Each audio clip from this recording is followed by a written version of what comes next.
ఇండియాలో చాలా జ్యోతిర్లింగాలు అండ్ అనేక దేవాలయాలు, వాటి ప్రాముఖ్యత మనం చూస్తూ ఉంటాం. వెళ్ళొస్తారు, కాశీ అంటారు, లేదంటే శ్రీశైలం అంటారు, ఇంకో ప్లేస్ ఇట్లా చాలా మనకి కనిపిస్తూ ఉంటాయి.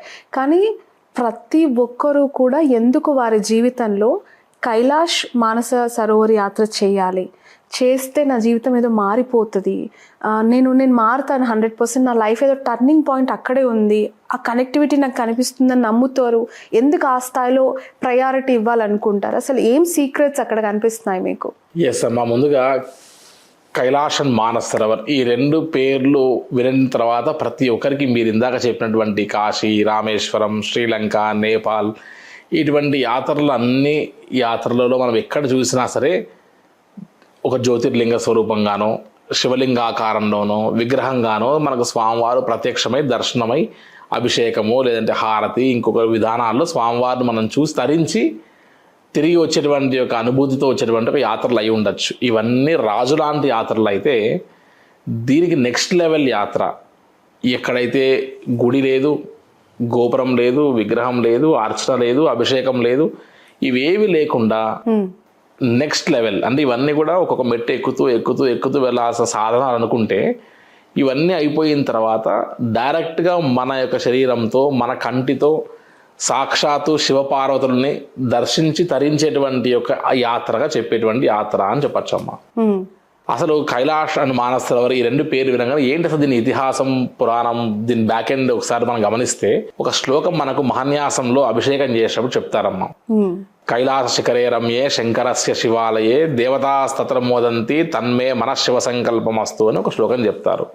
అంటే ముక్కోటి దేవతలు సైతం రమణీయతని, ఆనందాన్ని, వారి యొక్క ఆహ్లాదాన్ని ఇవన్నీ పొందడానికి వారందరూ కూడా ఈ యొక్క భూప్రదేశంలో కైలాసగిరి చుట్టూ తిరుగుతూ ఆనందిస్తూ తరిస్తూ ఉండేటువంటి యొక్క అద్భుతమైనటువంటి యొక్క రమణీయమైనటువంటి ప్రదేశం ఈ కైలాసగిరి, భూ కైలాసము అని చెప్తారమ్మ. సో ముక్కోటి దేవతలు సైతమే రమణీయతను పొందడానికి వాళ్ళు కైలాస యాత్రకి వచ్చి కైలాసాన్ని చుట్టూ తిరుగుతూ ఉంటే, ఇక మన మానవులకి అంతకంటే మించినటువంటి యొక్క అనుభూతి ఇస్తుంది. కాబట్టి ఖచ్చితంగా కైలాస యాత్రలో మనం మన కంటి ద్వారా శివపార్వతుల్ని దర్శించవచ్చు, తరించవచ్చు అనేటువంటిది వాస్తవమైన విషయం అమ్మ.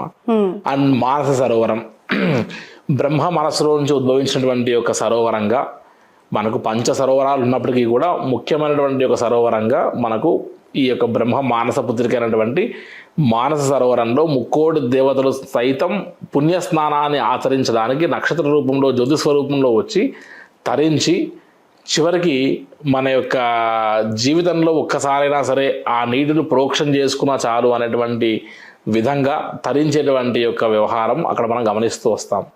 సో మనము ఇతిహాసాలు, పురాణాలు మనం బ్యాక్ అండ్ వేర్ చూస్తే వశిష్ఠుల వారు, పంచ పాండవులు, తర్వాత రామాయణంలో ఉన్న ఘట్టాలు, తర్వాత ఆదిశంకరాచార్య స్వామి వారు చతురామ్నాయ పీఠాల్లో ప్రతిష్ఠించినటువంటి యొక్క శివలింగాల్ని కూడా ఈ కైలాస యాత్ర నుండి, మానస సరోవరం నుండి తీసుకొచ్చినటువంటి ఒక తరుణాలు, ఈ రోజు వరకు కూడా ఎంతోమంది యతీశ్వరులు, ఆధ్యాత్మిక వ్యక్తులందరూ కూడా ఖచ్చితంగా ఈ యాత్ర చేసి తరించాలి అనేటువంటి యొక్క life time achievement, life time dream లాంటి యాత్ర.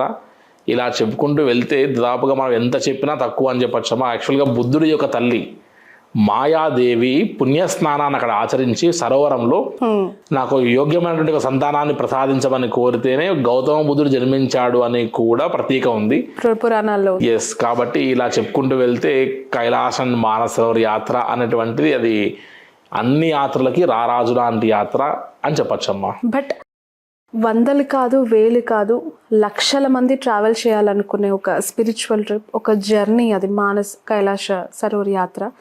అసలు గుడి లేదు, గుడి తలుపులు లేవు, అర్చన లేదు, అభిషేకం లేదు, అసలు ఏమీ లేవు. కానీ అక్కడ శివుడు ఉన్నాడు అని నమ్మి వెళ్ళేవాళ్ళు అసలు ఏం చూస్తారు అక్కడ? ఇవేమీ లేకుండా ఆ శివయ్య దర్శనం కోసం పరుగున వెళ్తూనే ఉంటుంది ఆ ప్రయాణం. అసలు ఎలా వర్ణించగలుగుతారు దాన్ని మీరు? వై? బికాజ్ నాకు తెలిసి మీరు ఇప్పుడు ఒక 50 times వెళ్ళొచ్చారా? ఈజీగా నేను పరిక్రమ దాదాపుగా అన్ని సార్లు పైన చేసి ఉండొచ్చు అమ్మ. సో ఎవ్రీ ఇయర్ అట్లీస్ట్ ఒక 4 to 5 times కంపల్సరీ నేను పరిక్రమ కూడా చేయాలి. ఎన్ని కిలోమీటర్స్ పరిక్రమ? ఆల్మోస్ట్ ఒక ఫస్ట్ డే 14, 20, ఒక 6 అంటే మొత్తం 48 to 49 kilometers ఉంటుంది అప్రాక్స్ గా. ఓ మై గాడ్. సో అది పెద్ద కష్టమైనది కాదు, ఈజీగా చేయొచ్చు. సబ్ కాన్షియస్ మైండ్ గట్టిగా మనం తప్పిస్తే అమ్మ. మీరు ఇందాక అడిగినట్టుగా కైలాస యాత్రలో గుడి, గోపురం, తలుపులు, వ్యవహారం, అర్చన, అభిషేకం ఏమీ లేదు. ఇవన్నీ కూడా ఏ దాని కోసం చేయాలి?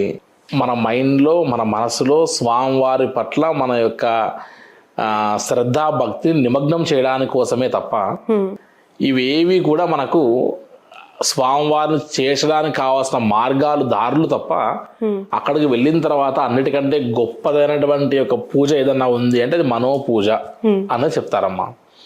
సో ఇలా మనం ఒకసారి గమనిస్తే ఈ యొక్క యాత్రలో మానసరోవరం నుంచి మొదలు పెడితే, రాక్షస్థలం నుంచి మొదలు పెడితే ఎక్కడ చూసినా సరే మనకు అన్ని కొండల మధ్యలో స్వామివారు భస్మంతో అభిషేకించి అలంకరించి అలా కూర్చోబెట్టినటువంటి ఒక విగ్రహంగా. చుట్టుపక్కల అన్ని కొండలు ఉంటాయి, అన్ని కొండల పైన మంచు ఉండాలి.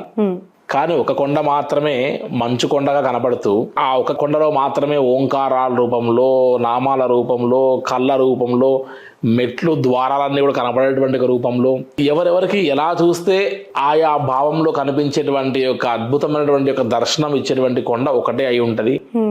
అన్ని గిరుల మధ్యలో ఆ ఒక్క కొండ మాత్రమే ఇదే కైలాస యాత్ర, ఇది కైలాసగిరి, ఇందులోనే మనకు శివపార్వతులు దర్శనం ఇస్తున్నారు అనేటువంటిది యాత్రకు వచ్చినటువంటి వారిలో నాకు అనిపించినట్టుగా మీకు అనిపించకపోవచ్చు, మీకు అనిపించినట్టుగా ఇంకొకరికి అనిపించకపోవచ్చు.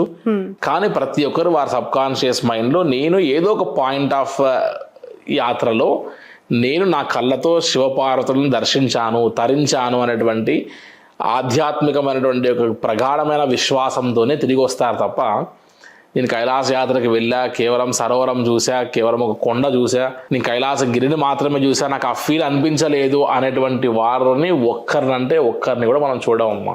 ఓ మై గాడ్. సో ఇవన్నీ యాత్రలు, చిన్న చిన్న యాత్రలన్నీ ఒక ఎత్తు. కైలాస యాత్ర అనేటువంటిది ఒక ఎత్తు.